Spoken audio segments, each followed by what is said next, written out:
On a souvent tendance à croire que pour imposer le respect et montrer de l'assurance, il faut à tout prix occuper l'espace sonore et réagir au quart de tour. Eh bien, c'est une erreur monumentale. En fait, réagir à tout, c'est littéralement céder son pouvoir aux autres. Le silence, contrairement à ce qu'on pourrait penser, ce n'est absolument pas une faiblesse. C'est pas un manque de répartie, ni une fuite face au danger. C'est carrément l'inverse. C'est l'arme la plus redoutable qu'un être humain puisse posséder. C'est vraiment la forme de pouvoir la plus pure qui soit. Et ça, c'est une leçon magistrale que l'empereur romain et philosophe stoïcien Marc Aurèle avait parfaitement comprise. La vraie domination et la paix de l'esprit ne se trouvent pas dans le bruit ambiant, mais bien dans l'art ultra-stratégique de savoir se taire. Bon, plongeons directement au cœur du sujet avec cette idée. Le silence n'est pas une absence, c'est une stratégie. C'est fascinant quand on y pense. Face à un conflit, une accusation ou même juste un gros moment de gêne, l'instinct humain nous pousse presque toujours à combler le vide avec des mots. On se justifie, on s'explique à n'en plus finir pour prouver qu'on a raison. Mais le truc, c'est qu'en faisant ça, on expose, bien souvent, et sans même s'en rendre compte, nos propres faiblesses et nos pires insécurités. Ce besoin viscéral de briser le calme, ça hurle littéralement un manque de contrôle. Alors que le silence, c'est justement la capacité d'observer ce vide, de laisser la tension s'installer, sans ressentir la moindre urgence d'y mettre fin. Ce qui est vraiment super intéressant ici, c'est le contraste énorme entre ce que la société perçoit et la réalité de la dynamique du pouvoir. D'un côté, on a cette illusion totale que se montrer excessivement chaleureux, trop s'expliquer ou réagir à la moindre petite provocation va forcément attirer l'approbation des autres. Mais paradoxalement, chercher constamment cette validation, courir après l'attention comme ça finit carrément par faire fuir le respect. De l'autre côté, la réalité du silence montre une posture totalement maîtrisée, délibérée et inébranlable. Ne montrer aucune réaction face à un manque de respect et garder un contrôle émotionnel absolu, c'est ça qui signale une vraie force intérieure. C'est ce calme olympien qui déstabilise l'adversaire et qui, au final, force l'admiration. Du coup, ça nous amène à redéfinir entièrement le concept même du silence pour notre époque moderne. Si on regarde du côté des racines de la philosophie stoïcienne, le silence n'est absolument pas défini comme un vide ou un néant. C'est, par définition, la présence du contrôle. C'est un mur ininfranchissable. Au lieu d'y voir une espèce de fuite, il faut y voir l'expression ultime de la maîtrise de soi. Pour ces grands penseurs de l'Antiquité, maîtriser sa langue, c'était tout simplement maîtriser son propre esprit. C'est le fait de refuser de se laisser emporter par le drame extérieur pour se construire une véritable forteresse intérieure. Donc, le point crucial maintenant, c'est d'aborder le premier de nos 3 grands piliers, le miroir de l'ego. Et oui, parce qu'il faut bien comprendre que le silence peut complètement agir comme une arme offensive redoutable, particulièrement face aux provocations, aux critiques gratuites ou dans des environnements sociaux toxiques. Loin d'être une simple position de repli, se taire du lien à un miroir qu'on tend directement à l'agresseur, ce qui le force à se confronter à sa propre réflexion. La puissance tactique de ce mécanisme en plein conflit est juste dévastatrice. Premièrement, l'observateur silencieux installe une pression psychologique énorme. Il faut se rappeler que les personnes manipulatrices se nourrissent presque exclusivement des réactions des autres. C'est littéralement le carburant de leur emprise. En ne leur offrant rien d'autre que du silence, on les plonge dans un vide super inconfortable. Résultat, elles finissent par parler à l'excès, par s'en mêler les pinceaux en essayant de justifier leur propre comportement, et au final, ce silence met en lumière leurs propres insécurités, détruit leur ego de l'intérieur et nous garantit de ne céder absolument aucune once de pouvoir stratégique.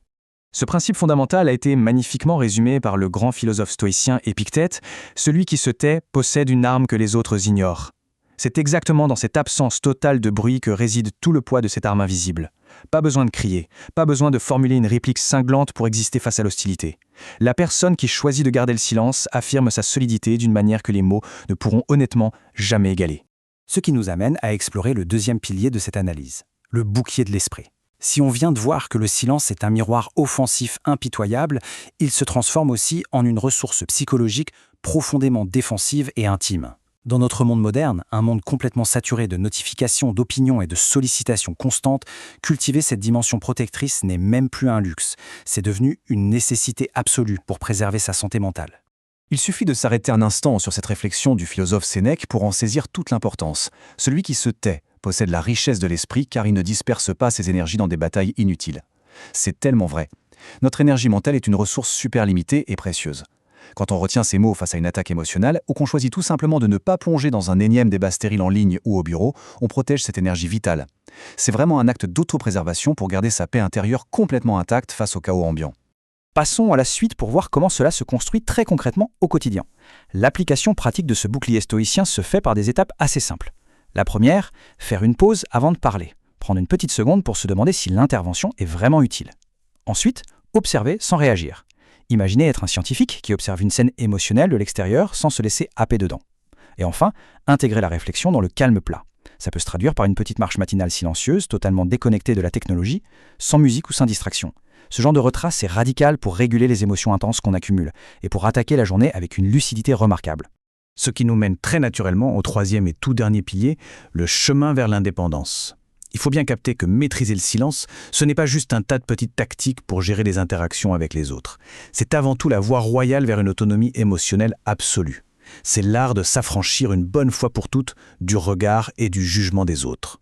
Quand on y réfléchit, les libertés qu'accorde un esprit silencieux sont incroyables. Retenir ces mots, ça bâtit une sorte de dignité discrète qui ancre fermement notre vérité personnelle, sans avoir besoin de la crier sur tous les toits.